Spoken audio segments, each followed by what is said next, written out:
my hair down for y'all. Happy Women Wednesdays.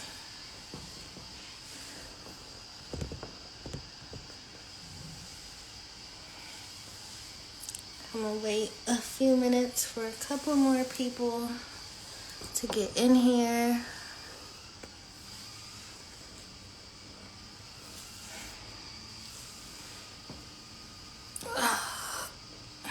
Yes.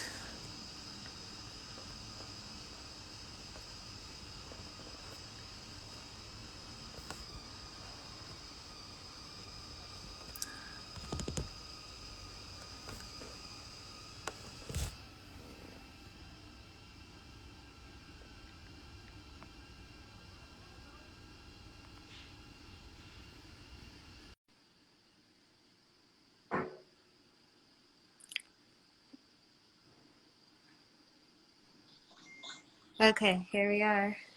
Hello, 1 second. Are you able to see me? Yes. Can you see me? Okay. I can see, but I can't see myself. Wait. Uh, I'm blocked by this bar here. Let's see. Am I supposed to? Are you still there, Soul? Yes. Are you able to see me? Yes, I can see you. Oh boy. Well, that's great. You can see me. I'm trying to see you. Just give me 1 second. I'm not able to see myself. I should see myself, correct? Yes. At the bottom, or maybe, yeah. Yes. Yes, the bottom. I'm clicking go live with Everybody, Whitman-Walker. Everyone's able to see me? yes. Oh boy. Well, I sure hope I look appropriate at this moment because I cannot see myself. You This look this will good. be interesting interview. I cannot see myself, but that's the show role. How are you? I am doing well, thank you. How are you? I'm good. Why don't we just start off by introducing ourselves? For Okay. all who do not know, or those of you who do, my name is Soul. I'm one of the social media influencers for Whitman-Walker Health, as well as an art educator for the Cultural Center, The Corner. And I'm joined here by Pia. And Pia Sterling is a health and wellness practitioner who teaches private and group yoga meditation classes. She's particularly interested in providing students with yoga tools that will allow them to develop body, mind, spirit connections on and off the yoga mat. She views yoga as a modality that helps people make positive and sustainable life changes. Um, so thank you so much for joining. Yes, well, I'm excited to be here. Thank you so much, Soul. Yes, as Soul mentioned, that I am Pia Sterling, and I'm a yoga teacher.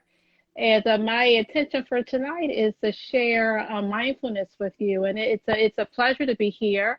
I'm here on behalf of my sorors of the Washington D.C. Alumni Chapter of Delta Sigma Theta. I'm a member of the Baltimore County Alumni Chapter. And as we go in to talk about a bit of meditation or mindfulness, this will be actually a show on the road because I cannot see myself. So we're going to actually practice meditation in motion today.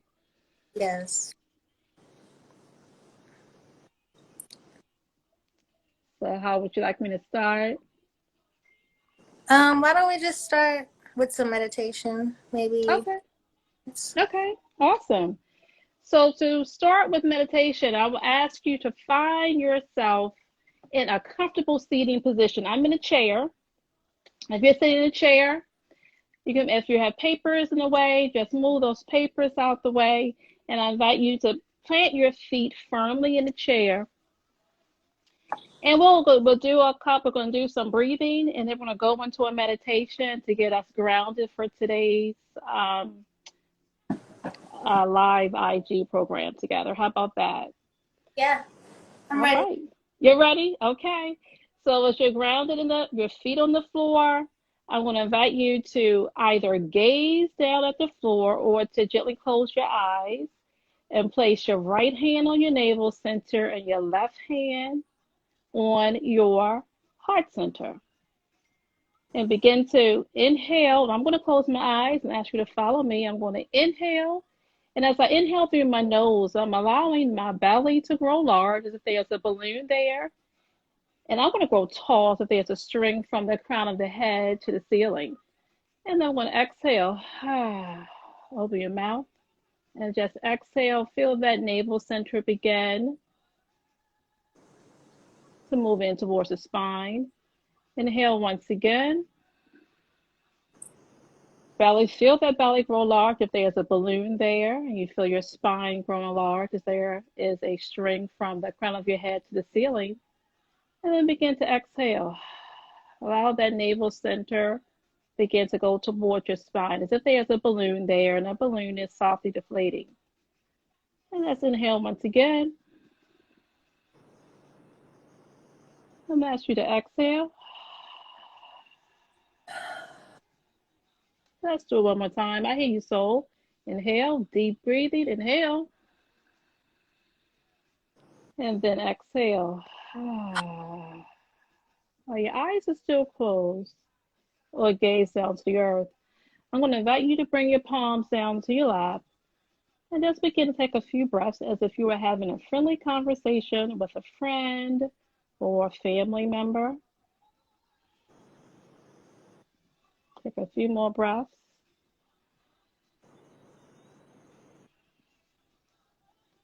As you're inhaling, feel your body exhale and surrender into the chair you're sitting in.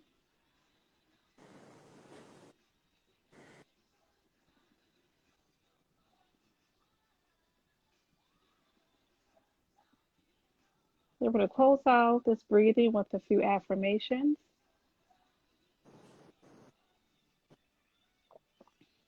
You can do call and repeat. I am enough. I am enough. I am at peace. I am at peace. I am free to be me. I am free to be me. I remain in a state of grace and gratefulness. I remain a state of grace and gracefulness. And one more time. I am enough. I am enough. I am at peace. I am at peace. I am free to be me. I am free to be me. And I remain in a state of grace and gratefulness. And I remain in a state of grace and gratefulness. God bless everyone who's chiming in tonight. Love, compassion, and grace as we ease into this IG with soul tonight. Let's take a few moments and see how that landed on you.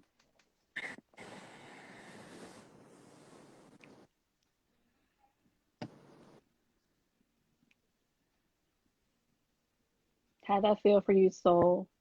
It felt really good. Thank you so much. Absolutely. So that's absolutely considered meditation in motion, using the breath to allow the mind to settle, Yep. to allow the body to relax. As we were inhaling all the sweetness and goodness that's there for each one of us. And we were exhaling all that no longer serves us. So exhale the day. If the day has been long, let it go. Yeah. Okay. Is there a difference between meditation and mindfulness? That is a great question. Meditation, I consider, is a gateway to mindfulness. Meditation is a tool that will allow you to become aware. So mindfulness is simply awareness of what you're doing, awareness of how you're feeling. And I'll share an example for you when we talk about mindful meditation as a gateway into mindfulness. Think about in the morning where you may be running late for work. This has happened to me before. You wake up behind schedule for work. I commute into DC for work. When I got onto the train one morning, I wear sneakers to walk, as I'm driving to the train and to walk to the office. When I got on the train one morning, I realized I looked at my feet, I had my sneakers on, and I looked into my bag and I did not have my shoes. So that morning, as I was rushing to get to the train, there was no mindfulness. There was no awareness because I was on the way to work without my shoes. That gives you an idea of not being aware of what's happening. On the flip side, in the mornings where you're able to get up and set aside time, maybe just 3 minutes. Once you get out of bed, to do a couple deep breaths like we just did, you could begin to set your intention for the day, positive intentions for the day. As you move along your day, you become more aware of what's going on around you. And you actually, when you become more aware, you may become less reactive and more responsive. Share another example. Have you ever found yourself maybe in a conversation with someone and the conversation may go left? It may not be a positive conversation, and you realize, how did I get there? How did I allow the energy of the other person to bring me down? When you begin to practice the breathing and the meditation, it allows you to know your triggers. If someone says something to you that could be a trigger, it gives you the opportunity to readjust what you may say. It may even give you opportunity to say, you know what, I think it's best if I walk away at this time and regroup myself. So you don't find yourself in a conversation that could be agitated for you and begin to trigger parts of you that may not be the best part of you. Yeah. Thank you so much for sharing that. Can I ask how you got into practicing mindfulness and meditation? Yes, I lived in New York for a number of years after graduate school. And in New York City, there is always something going on. The hustle and bustle you can see. And there's also like an undercurrent of hustling and bustling. Mhm. And I actually went to one of my doctors. When I went to one of my doctor visits, I was just saying that I was really, I'm holding my ears. I have my AirPods in. It's like they may slip out. And I was just saying that, I felt stressed. I felt stressed. I felt anxious on a regular basis. And he actually recommended for me to learn meditation. And I had a one-on-one meditation class with a master meditation teacher. It was an African American woman. My doctor was an African American doctor. And so that's how I actually got into meditation. So so the awareness of that anxiety just didn't feel well. And that addressed that concern that I had. And you found it helpful? I sure did. I found it. Now, I will say the first time I learned meditation, it was very different for me. As a matter of fact, when I went to the meditation teacher, I said, is this going to interfere with my religion? I'm a Christian. This meditation thing, what is this? She was like, oh, no, honey, just sit right here. We were right in a New York City apartment, in her apartment, in the living room, and she shared with me, no, this is not going to interfere with your Christianity or your religion. And so the first time I learned, it took me a while, and I had weekly sessions with her, and now I find it to be such a tool. We talk about in my toolkit, so that I know the days when I do not set out time in the morning to center myself with meditation, which leads into mindfulness. My day sometimes does not go as I would like it to go, or I could be easily agitated in other scenarios where I do set the time out in the morning to ground myself.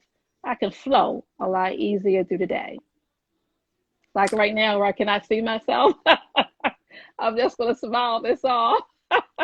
No, you still good and appropriate, and here and sharing space with you. Thank you. How did your practice with mindfulness and meditation move you into doing yoga? That is a great question. Matter of fact, yoga was another tool that I understood, that I learned, that helps out with anxiety, helps out with stress. Living in New York City, I went to New York City right out of graduate school, and I worked in the Wall Street area. So when I went there, it was all about, I have to prove myself, I have to let these people know that I know what I'm talking about, and like yada, yada, yada, yada. So that's what I was saying to them. And along with the meditation, the same doctor recommended, oh, why don't you take yoga? And I actually went to a yoga class with one of my line sisters at the gym that she and I belong to. And I'll tell you, so when I walked into that yoga class, they were chanting, and I was like, oh, these people are weird. I just started laughing in the class. I started giggling in the class because I wasn't ready for it. So my line sister was like, "Oh, P, I think we need to leave." So we actually did not stay for the entire class, and that was probably in the late '90s when I went to that yoga class, and I didn't stay. I said they were weird, and I'm saying that word for a purpose. I said these people are weirdos. Well, fast forward 7 years later, I said, I'm gonna try this again. And I didn't do yoga at a gym. I did yoga at a yoga studio, and I just fell in love with it. So I jokingly say that I'm an ambassador for the weirdos now because I love yoga. It's something that it just is juicy, allows me to do the meditation part of yoga, the movement of yoga.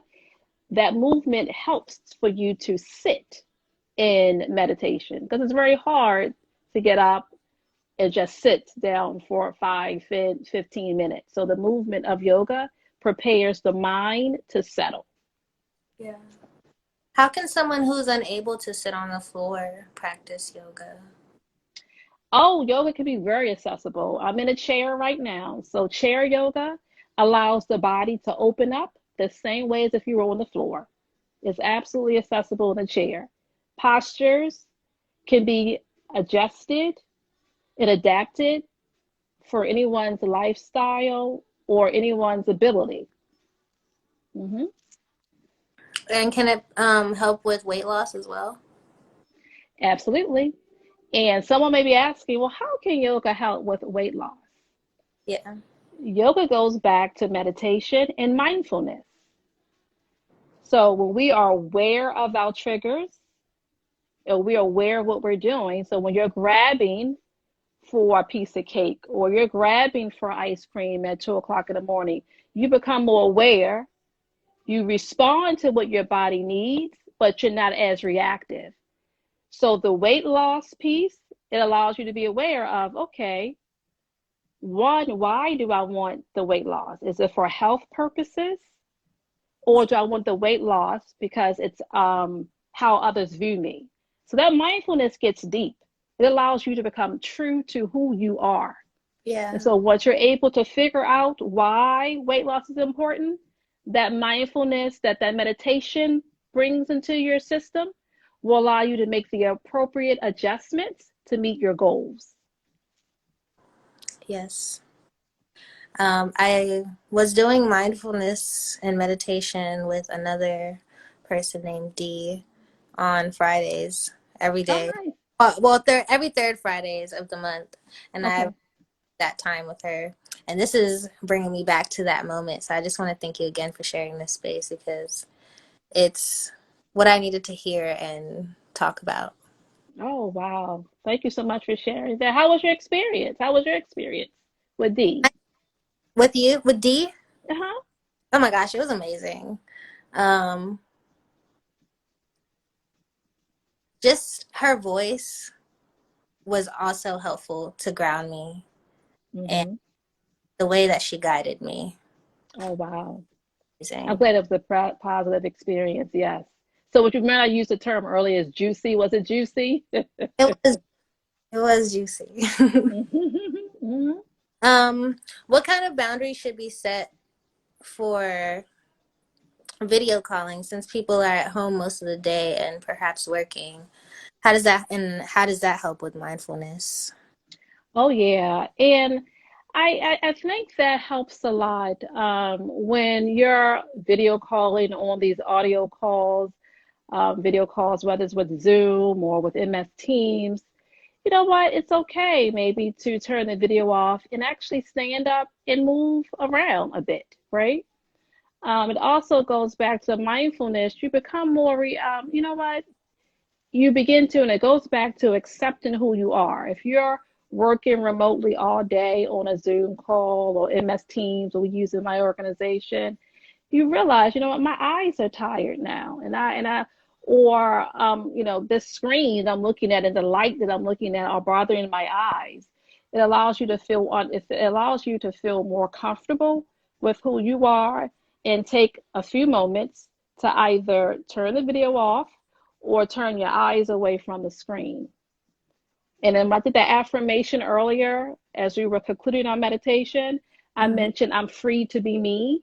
Yes. Those are the benefits that meditation and mindfulness gives you. It allows you to exhale all those things that no longer represent who you are.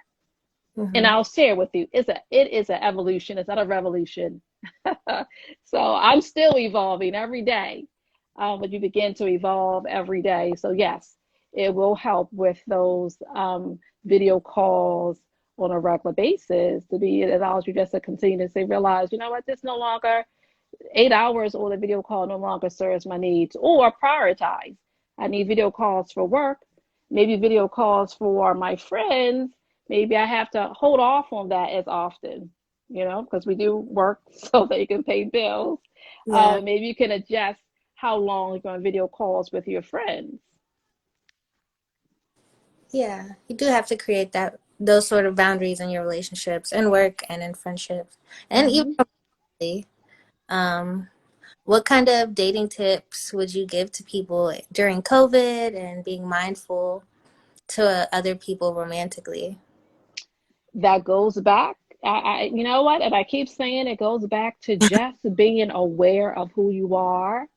And I do understand being in this environment, you're limited on the number of people who you may normally come in contact with on a regular basis. So every day, trying to find an opportunity, even if it's just 3 minutes, to sit quietly and reinforce your breathing, which will reinforce your mindfulness, will allow you to manage any type of outside activities that you used to do when we weren't in this COVID environment. And I'm also going to be aware breathing is one way that I settle into meditation and I settle into mindfulness. However, meditation can be even washing dishes. I know everyone complains, I don't want to wash dishes, but even washing dishes, that repetitive movement, and I'm using my hand like this is like a washcloth and a plate, washing the plate. The weather is getting nice with spring coming. Gardening outside could be meditative. Um, Going to the track, I like going to the track and jogging and walking. That can be very meditative, where you're able to allow things in your mind to kind of sit on a bookshelf for a while. Yeah. Put things in boxes and look at them Yes, later, open them yes, later. yes. I want to read some of the comments that people Hmm. have. Ice Cube's P90 said, good point. Some people thought it was something to do with Christianity. Good clarification. I think that was about your comment earlier. Mm, Um, yes. Someone said, yoga is so great for self-care. Hmm.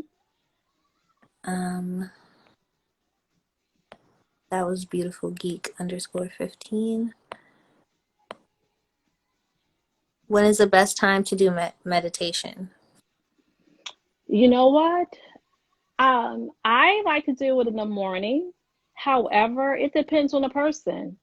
If you are, some people are night owls, like to stay up late at night. If they find more time at night to do it at nighttime. I also will ask a variety. Try sometimes in the morning, midday, and night, and see which of those times really make a difference for you. But I will encourage, if you're getting ready for an important meeting, a conversation on the phone, or a video with someone, a doctor's visit, take some time out to settle and center yourself with breathing, to allow you to be more mindful when you go into the doctor's office or when you go into the meeting, whether it's a relationship meeting with friends, family, or whether it's with work. Hmm. Yes, that is good advice. Can you do it before bed? Will it help you sleep? Oh, it sure will. It will. And you know why it will help you sleep?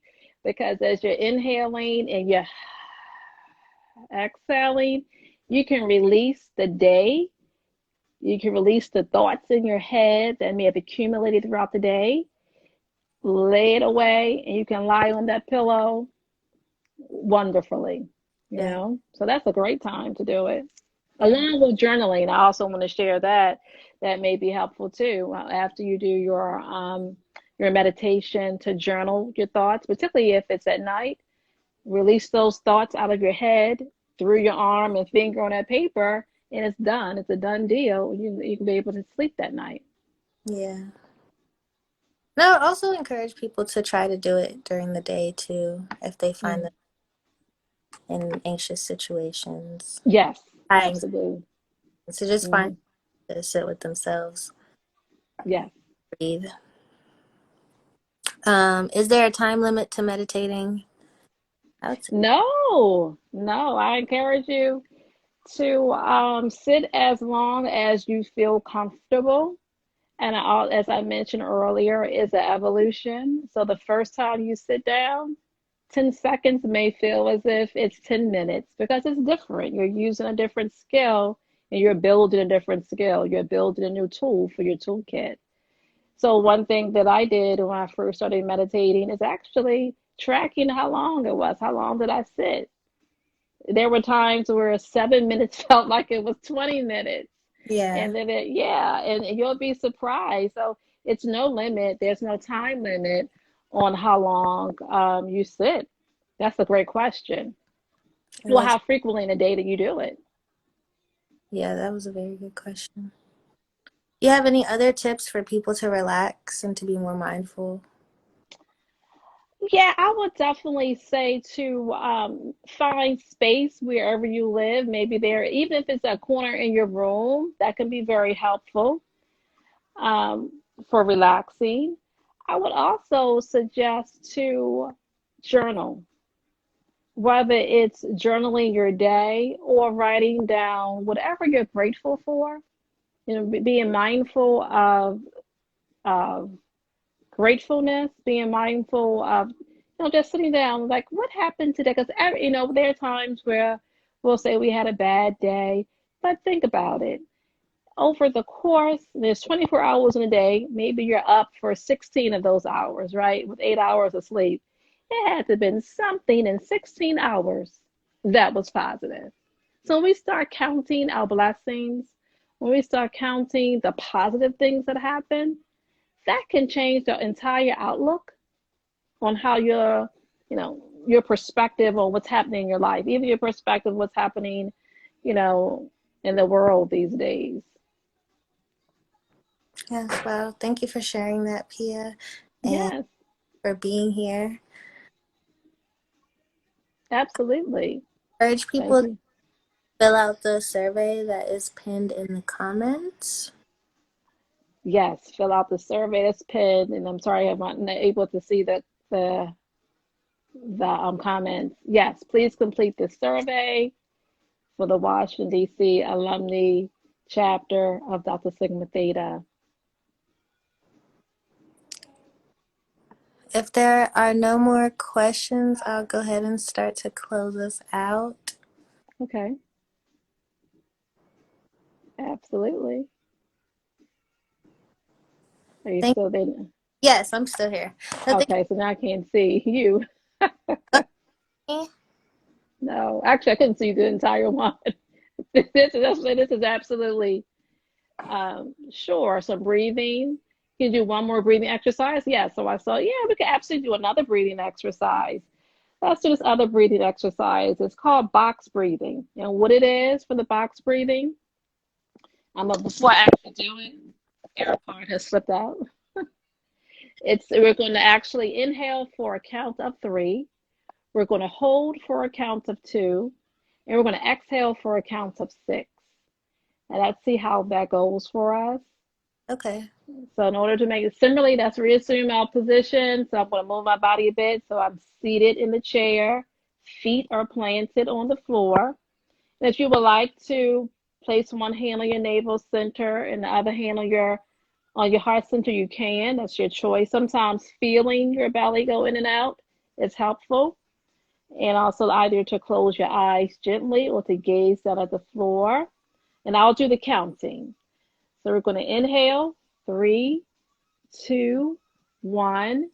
We're going to hold, 2, 1, and begin to exhale, 6, 5, 4, 3, 2, 1.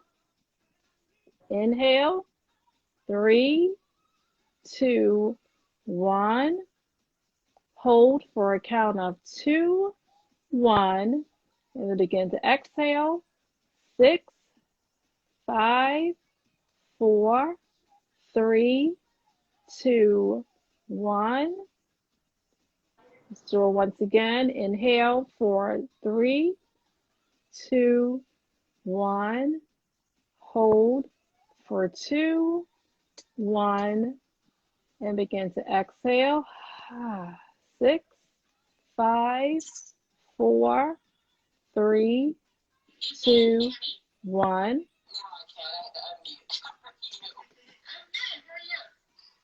One. I am so sorry. I thought I lowered something because you probably can hear this. 1 second, so it'll go anywhere. I thought I muted this information. The work schedule is just crazy. And manage it. It's crazy. It's been crazy for you for a long time. All right, I'm back. Thank you so much. I have another computer and I'm back. Thank you. No Are you problem. still there? So, yeah. And we can do a few, do you want to do a few chair movements for yoga before we close out? Yes. Okay. Because very often when we wake up in the morning or before I come home from work or midday, now that we're working remotely, before I go into my breathing and meditation, I'll do some movements. So let's come back seated in a chair. And this is making yoga accessible. Remember, you asked the question, if you're unable to sit on the floor, how can you do it in a chair, Yes. a sofa? So I'm sitting in a chair. We can actually start stretching our sides. So I invite you to inhale your arms up. Exhale your arms down. Inhale, arms up. Exhale down.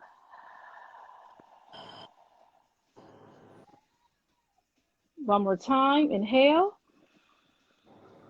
Exhale. Beautiful. Now place your palms on your lap and let's begin to do like cat-cow postures for our spine. So I'm going to invite you to exhale your arms towards your hands, towards your knees, and tuck your chin. So you feel your spine rounding. And then begin to inhale. Slide your palms towards your hips, allowing you to do a slight back bend. Exhale. Slide palms towards your knees. Begin to inhale. And then exhale. I hear you so beautiful. One more time. Inhale. And then exhale.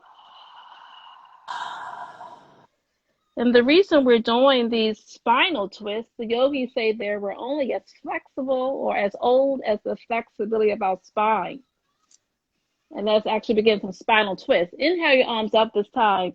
And then place your left hand on the back of the chair and your right hand either on the side of the chair or your thigh, on top of that thigh. And you inhale. And then you begin to spin, turn over towards the left side of the room. And as you're doing this towards that side of the room, you can begin to feel the left shoulder blade in your spine begin to touch. So that's twisting your spine, twisting your organs around your spine, almost as if it's a washcloth and you're twisting the water out the washcloth. Inhale, arm up, opposite side. You have your right hand behind you, left hand on the right thigh or knee. As you inhale, exhale. Feel the spine and the shoulder blade begin to meet. Inhale on once again. Slowly turn around, opposite side. And this can be done all spinal or any type of twist that we do in yoga. They allow you to wring out any stress that may be in your body it also begins to help detoxify those organs, those internal organs. Fire up the digestive organ, come back towards the front, opposite side, one more time as you begin to inhale. Gaze over the right shoulder. Inhale your arms up once again, and we'll do one more time on the left side. As we inhale and grow tall, exhale over the left shoulder. Last time to even out onto the right side. Inhale, grow tall, and exhale, opposite side. You inhale and come to the front of the room. How was that for you? That's good. So those things that we can do at home. Breaks, work breaks, you can do it at home, you can do it at the office. I jokingly say some of the breathing we just did, that box breathing, it can be done. I share with people when you wake up on the toilet seat. It could be done in the doctor's office as your way to be seen. It can be done in the car as long as you're not driving or you're at a red light. Before you going home, if there are other people, you live with other people in your house, you want to ground yourself before going into the house for the evening, you can do the breathing techniques as well. That helps you to become more mindful. So when you greet your family, when you walk into the house, you'll be open-minded and have a pleasant personality, depending on how your day may have been at work. Yes, that's very good advice. Yes. I had a great time tonight. Well, I have enjoyed this as well. Thank you so much for inviting me. And I'll once again remind our viewers to complete the survey. There's a survey that's pinned there. Is that correct? So, Yes. all right. Well, thanks so very much. Once again, I am Pia Sterling. I am a yoga teacher, a yoga and meditation teacher. If you'd like to learn more about what I do, I teach private and group yoga and meditation classes. My Instagram page is Grateful Yogi. Grateful, Grateful, Yogi, Yogi, one word. Thanks so much, Soul. Sending you all the best. Yes, thank you so much for joining us. Thank you. The DC alumni chapter of the International Awareness and Involvement Committee and the Journey to Wellness of Delta Sigma Theta Sorority Incorporated.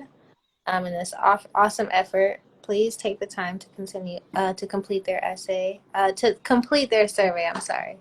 And join them every Wednesday at 6:30. Every first Wednesday at 6:30 for keeping our minds and bodies safe. The next and last session. Thank you. And follow them at WDCA CDST on Facebook, Twitter, and IG. Thank y'all so much for tuning in. Here are a few reminders. Whitman-Walker is open for free HIV/STI testing by appointment at our Liz location in Northwest DC and our MRC location in Southeast DC. To make an appointment, you can call 202-797-4439. Remember that social distancing is a way to reduce the amount of COVID-19 community transmission. It deliberately increases the physical space between people to avoid spreading the illness, especially around this time when it's getting warm outside and people want to go out. So just make sure that you're staying at least 6 feet away from other people when possible. Wear a mask in public. Avoid places with large crowds. Encourage working from home if possible. Speak with loved ones over the phone or FaceTime instead of in person. Social distancing is caring for your community. Stay up to date on local, state, and national guidelines for testing, quarantine, and general safety. Make sure you're washing your hands for at least 20 seconds at a time and staying home if you don't feel well. Compared to other states, DC, Maryland, and Virginia are doing well at getting vaccines into arms. So DC is doing particularly well, and it's had 9% of the city receive the first dose and 3% of the city receive the second dose. But only 2% of the country and 3% of DC is fully vaccinated, so that's not a lot. The rollout has been really slow. President Biden has announced major plans to get 100 million doses in American arms for his first 100 days in office, and that's by the end of April or so. So that would be an incredible feat, but some experts also argue that it's not moving quickly enough, and if we want to get back to normal by the end of the summer. So if you're interested in getting the vaccine, please be sure to check in on your local listings to see when the vaccine is available to you and do the research that you need to do to feel more secure in your decision. We are also going to start the bag series tonight at 7:30. Feel free to click the link in the Whitman-Walker bio and join us on Zoom to RSVP. And you can also join us March 9th and March 23rd for our panel with the corner with June Crenshaw, Dee McGreeny, and Papaya Man. We're going to be celebrating Black queer women in DC, and it's going to be an amazing event. So don't forget to join us. Thank you all so much for tuning in. Don't forget to follow Whitman-Walker and at Real Talk DC _ as well as The Corner DC for more information on the panel and more things to come. Thank you. Thank you.